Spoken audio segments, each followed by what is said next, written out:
This grass needs to be cut.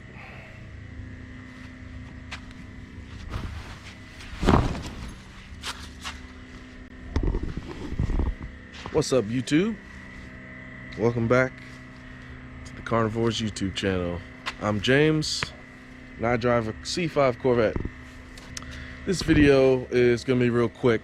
What I want to do is I get a lot of the same questions, and I actually see a lot of the same questions online about the aerodynamics of the C5, like how it works. Is like a lot of debating and stuff, and I don't know, I'm not an expert or anything like that, but I don't know, I feel like I guess I should do my part in kind of spreading the knowledge of how things work. You know, I'm, like I said, I'm not some kind of aerodynamic expert or some kind of engineer or something. I didn't engineer this car, but I just want to kind of have something out there to explain how these things work. So if you watch the channel, as you know, I have installed some hood vents. I've installed a splitter that needs to be washed. It's been raining like crazy out here. And some side skirts. And I've been getting a lot of questions about if the splitter makes the car overheat, and what benefits do the hood vents give you, or are they just for show? Does water get in them? Does it affect the engine, etc., etc., etc.? And so I just want to, you know, go ahead and kind of explain what's going on here. So let's start from the very front. Okay, if you aren't aware, the reason why the nose of a C5 sits up higher than the rocker panels on the side, that is because this car is a bottom feeder. Okay, let me show you visual representation. All right, so do you see how this is shrouded right here? So this is here to suck air from the bottom of the car straight into the radiator. All right, so if you look under here, there's that big plastic piece right here that's just kind of sitting there, and it usually scrapes on the ground, especially after you lower the car. It scrapes on the ground a lot and it gets beat up really bad. Well, right up in here, there's a I want to call it a chute, but it's basically a mouth, right? All this does, this is called the air dam. All this does is, as air shoots up under the car, it hits the air dam, and the air dam, it's a dam, so it forces the air back up into the radiator, right? So, you know, that's cool and all, because that was like a 90s thing. Like, they liked sucking up air like that. Excuse me, Doc. Excuse me, buddy. Anyway, even this Camaro does the same thing. It just sucks the air up for the radiator from the bottom, right? Now, that's cool, like whatever. The only issue is the bumper has to sit up higher, and things can get sucked up in there. So every now and then you want to check down there, like get up under the car, see if there's any plastic, any animals, anything kind of stuck in there. And I've even seen where in between the condenser and the radiator itself, where leaves and stuff gather up, and it makes the car overheat. So if you have trash in your radiator, or in between your radiator and your condenser or whatever, your car's gonna heat up. Like, it's plain and simple. And you may not even see what's causing it, but it's going to heat up. And that's probably why a lot of people have heating issues. Well, some people might have heating issues that way. So the other common question is, hey, is your splitter causing the car to overheat? Well, my splitter that I got from Corvette Innovations is actually designed to force air up for downforce, and also force air down for cooling, right? So it is actually not blocking the air dam. That's why it sits up so high, right?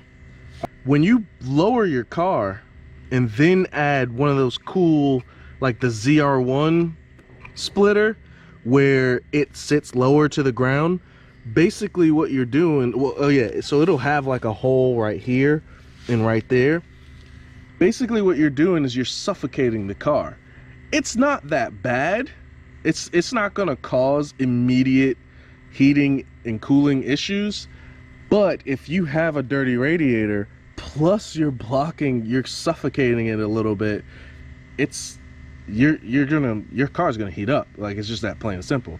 So I've started to see where some people will get that same ZR1 splitter and then cut a hole in it right there. Cool, you know, whatever, that'll get you more air. And there are plenty of splitters designed out there that are actually designed with a vent or a hole or whatever you want to call it right here, so the air can get in there, because that's very important. That's how the car is designed to do it. It's designed to suck air from the bottom. All right, so the next thing that people do, cut here, and they'll cut a hole in there, and what that does is it gives more air to the intake itself, because the intake sits on top of that chute for the radiator, right? Or that shroud. There's no real air hitting in there, and that's the only thing I'm kind of confused about in the design of the car. So air just kind of makes its way in there, and that's where we suck our air from. So if you want, you know, higher performance, you want to get more air in that area, but you also don't want to get too much air and cause too much air pressure under the hood or whatever. That's a whole nother story. Some people cut this out, forces more air in there. All right, that's cool, right? The other thing which I recommend is get that Veraram intake that goes down, V's out, and then comes in right here. You replace this fog light like cover or whatever this is, so it sucks the air from here, sucks it right into the engine, and then you just kind of put like the Z06 grill to kind of keep debris and stuff from going in there. That to me is the best way to get air into to get a ram air, technically, is getting the Veraram intake, right? So you're not actually adding more air under the hood of the car, which I'll get to why that's a problem. And you know, well, let me just get to it. So Corvettes have a problem where it sucks in all of this air, but the air doesn't have anywhere to go, right? So basically, when you go faster and faster and faster, the front of the car starts to lift up because you're building up air pressure down here, right? So that's why you get hood vents. So the hood vents is literally, it does two things. It lets heat escape from up under the hood, which is good. You're not going to see crazy immediate benefits of you know, heat escaping, but it's definitely good for the car. So these are also Corvette Innovation hood vents. Basically, I felt like this design was more effective because, number one, it sits in the curve of the hood, so that was a plus. Number two, these are pressure areas. This is a nice flowed area for the air to come out of the engine bay, and also the heat to come out of the engine bay. You see what I'm saying? There's another, I don't know what brand it is, but there's another vent that is big and right here. That's very effective too, because once again, in the middle of the hood is where most of that air is coming through, and it comes right out, right? You don't want to have your vent too far forward because there is no real air pressure here, so nothing's coming out. And I'm very confused by the side vents because there's nothing here, and on that side there's no air pressure right there. So unless you literally don't have wheel wells and you're a race car, that's the only reason why you would need vents right here, is to get that air pressure from the wheel well out. On a street car, I don't see the point of that. So I would personally avoid getting those crazy like side vents, but the middle vent is very functional. So that's what you want to worry about, is functionality. Basically, the air sucks up, goes into the engine bay, and comes right out the hood, right? And I personally noticed immediate improvements from driving this, because I drove all the way to South Carolina without them, and then I drove all the way back with them, and immediately I could tell the difference of how the front grip actually felt. It was so much smoother. It was just so, it almost felt like the car was just kind of gliding through the air. And I know that's a little, you know, exaggerating, but like, I you know, when you drive a car a lot, you notice changes, right? So I immediately noticed a change. Not necessarily in temps. I never really had a temperature problem, an overheating problem. Where's the dog?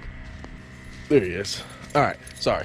I never had an overheating issue in this car, so that's whatever, but I stay around, when I'm driving, around 194, right? So I see some people stay around 220, 230, and that's crazy. When I get up to 230, the fans come on and it starts to cool the car down. Anyway, so air goes in, comes out right out the hood, right? So basically what that's doing is it's keeping the nose of the car from lifting up from air pressure. You see what I'm saying? And that's not what you want when you're going really fast. You want to keep your wheels on the ground. You don't want to go up. If I added a rear spoiler and I'm putting downforce on the car, but then I'm getting a bunch of air pressure on the front of the car, basically my car is doing this. It's basically about to pop a wheelie, and that's how you see cars take off. Like those really high performance cars end up taking off into the air because they have a lot of rear downforce but nothing on the front keeping the nose down, right?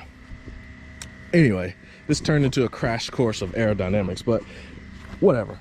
So basically that's what this combination is doing. And I have even seen fuel efficiency gains from this, which kind of makes sense because now, since I'm feeding the car more air and the air is coming out, and I'm keeping the nose down with downforce, but also kind of like less drag at the same time with the vents and everything, I managed to I did a 220 mile trip in half a tank. I had to go on 75 miles an hour the whole way. So like, I don't think my car could do that before, but you know, that's just what I've noticed. I've noticed highway fuel efficiency gains just from doing this, and I've noticed a lot more front grip from doing this. That's what the splitter is for, and that's what the splitter rods are for, to keep the nose on the ground. And it definitely fucking helps, man. So that's why I'm a firm believer that now all fucking cars need hood vents, or need some way you can get like the cowl with the hole in the back where heat can come out, heat and air can come out the back, so, and hit the window and go up the car. That works too. So yeah, I'm a firm believer that all fucking cars need hood vents. All right, and last but not least, I've been getting a lot of questions from C5 guys about the structural integrity of the hood. And I'm gonna be honest, this is all fucking plastic, guys. There's one metal bracket that kind of goes through there somewhere. Don't worry about it. Honestly, the hood feels more rigid with the fucking hood vents in there because it's metal and it's attached and it's sturdy, you know? I felt like the hood was flimsier before I had the hood vents in there, and that's pretty interesting, you know, because this is fiberglass, like this is plastic, man. And I have had no problems at all with rigidity or any shaking or any air pressure or anything at all after I added these hood vents. All right, and also water barely even gets in here. You know, the most fluid in here is the power steering that I have still yet to fix. So hopefully I'll be fixing that soon. But, you know, things have slowed down a lot since quarantine and everything. So I haven't even been driving the car really. Not only because the headlights are messed up right now. So I got the switch went bad. so I'm waiting on parts for the switch, but so that's why I can't really drive it. That I think that about covers it. Side skirts, from my understanding, which is minimal, is when the air comes down the side of the car or from up under the car, it creates a vortex, so the air is able, that's why the side skirts are never clean. When I drive them, I can clean this off right now, go drive a mile down the road and come back and they're dirty again, right? So it creates a vortex down the side of the car, which actually keeps the car stable, and it actually does help a lot through corners and stuff, but it also helps the air go past the car easier. So it's basically creating more slip. I guess, I don't know, that's the best way I can explain it to you.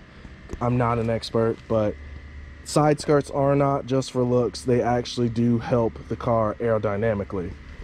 And then hopefully in the future I will be getting a diffuser of some kind, a functional diffuser, and that is a whole, I'll explain what the benefits are of a rear diffuser on a car that actually functions. So anywho, hopefully that answered some common questions. I see them on Facebook and all the Corvette groups, I see them in the YouTube comments, I see them just in Corvette conversation in general, man. I see it all the time, and I just wanted to go ahead and do my part to kind of explain everything about the splitter, the hood vents, and the side skirts, and just general Corvette aerodynamic knowledge, you know. So if you made it this far, like and subscribe. Also, if you're interested in any of these parts, we have worked with Corvette Innovations to provide you guys a 10% discount code on all the aerodynamic parts. So that is the splitter, the vents, and the side skirts. So if you are interested, there you go. There's that little thing that might kick you into buying them, you know. So the discount code is HUNGRY, and just put it in at checkout and you get 10% off each individual part. So hopefully I see more of you guys out there with these Corvette Innovations parts. I've been enjoying their products, the sleepy headlights, the vents, the splitter, the side skirts, whatever. I've been enjoying them a lot. There's so many performance benefits, and because that's all I care about is functionality, and it's definitely been a good experience. So check them out. All right, like and subscribe. It's time to mow the lawn. Y'all have a good one.